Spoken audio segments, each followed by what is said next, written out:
அரசு சார்ந்தது இல்லைல்ல, பொது அமைப்பு. பொது அமைப்புல இப்ப அந்த நிகழ்ச்சியில வந்து இப்ப நாங்க எங்க கட்சி நிகழ்ச்சியில எல்லாம் தமிழ்தாய் வாழ்த்து வேற தமிழ்தாய் வாழ்த்து தான் போடுறோம்.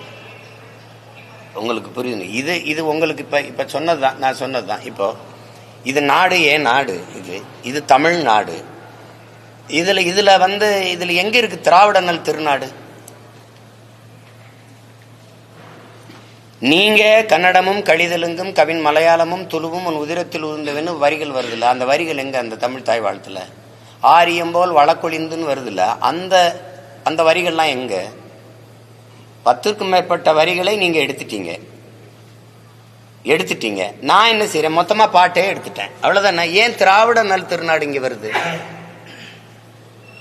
திராவிடம்ங்கிற சொல்லு என்ன மொழி? என்ன மொழி சொல்லுங்க. தமிழ் தாய் வாழ்த்துல சமஸ்கிருத சொல் அதுல வருதா இல்லையா?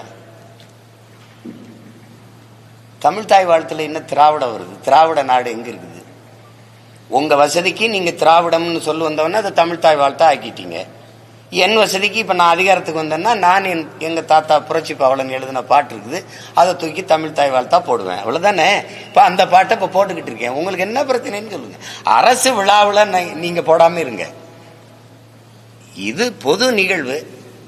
இந்த புத்தக வெளியீட்டாளர்கள் அல்லது பதிப்பாளர்களுடைய அமைப்பு வந்து அரசு காசுல இயங்குது, அரசு கொடுக்குது அப்படின்னா அரசுக்கு காசு எது? என்னை கண்டிக்கிறீங்கல்ல, என் காசு அதுல இருக்கா இல்லையா? அந்த முன்னாடி இருந்து நான் பேசும்போது கைதட்டினவன் காசுலாம் அதுல இருக்கா இல்லையா? தமிழன் காசு தானே இருக்கு. அப்ப நான் என்ன இந்தி தாய் வாழ்த்து போட்டேனா இல்ல இங்கிலீஷ் தாய் வாழ்த்து போட்டேனா? தமிழ் தாய் வாழ்த்து தானே போட்டேன். அதுக்கு தூய தமிழ்ல எங்க தாத்தா புரட்சி பாவலன் பாடிய பாடலை போட்டேன், வேற யார்ட்டும் இல்ல ரவீந்திரநாத் தாகூர் பாட்டு எதையும் போட்டேனா? அப்படின்லாம் ஒண்ணும் இல்லை. என்ன உனக்கு பிரச்சனை? அந்த பாட்டை போட்டதுனால கொட்டையே பத்தி எரிஞ்சிருச்சு, பல பேர் இறந்து போயிட்டான், அப்படிதான் இருக்கா? பிரச்சனை இருக்கா சொல்லு.